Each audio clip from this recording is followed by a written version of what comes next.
प्रीतीची कथा काय सांगू तुझ्यावर कसा झालो मी फिदा आणि काय सांगू तुझ्यावर कसा झालो मी फिदा आणि सखे साजने ग बाईल माझ्या घरची तू सखे साजने ग बाईल माझ्या घरची तू बाईल म्हणजे धनी मालकीन सखे साजने ग बाईल माझ्या घरची तू तुझं पाहणं इखारी जीव झाला फुगडी फू आणि तुझं पाहणं इखारी जीव झाला फुगडी फू जीव झाला बारदाना बारदाना म्हणजे बोंद्री ज्याच्यामध्ये कापूस कोचू कोचू भरला जातो जीव झाला बारदाना रूप तुझं गोरपान मारे वळून फटका दिलं मला वतन मारे वळून फटका दिलं मला वतन दिस तेस अशी जस नारळ भरल दिस तेस अशी जस नारळ भरल सांगवल्या नारळानं कधी खोबर धरल आणि सांगवल्या नारळानं कधी खोबर धरल तू हा पदर लई यावली त्यानं केलं ग घायाळ पदर दोन प्रकारचे असतात एक पदर माईचा असतो ज्याला धरून लेकरू चालायला लागते आणि एक दुसरा एक पदर असतो त्याची गाठ आपल्या टायला सोबत लागली आणि फेरे मारले मारले मारले नंतर आपण जे आदळायला सुरू होतो कोणाला सांगता येत नाही बोलता येत नाही त्याच्यामुळं आणि हात पण दोन प्रकारचे असतात माईचा हात डोक्यावरून फिरला की केस येतात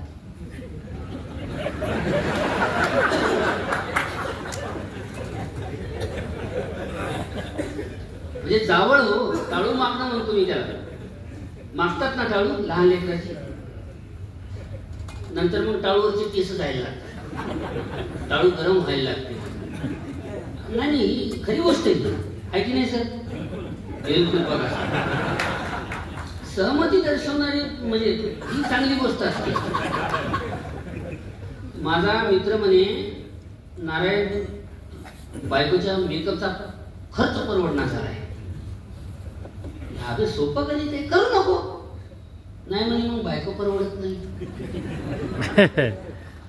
कोणाचे काय प्रॉब्लेम काय नाही सांगता येत नाही ना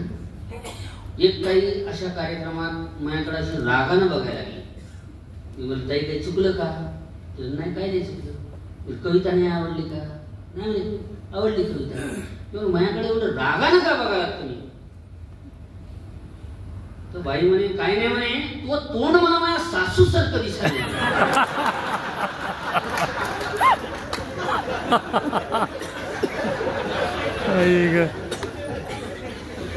कोणाच्या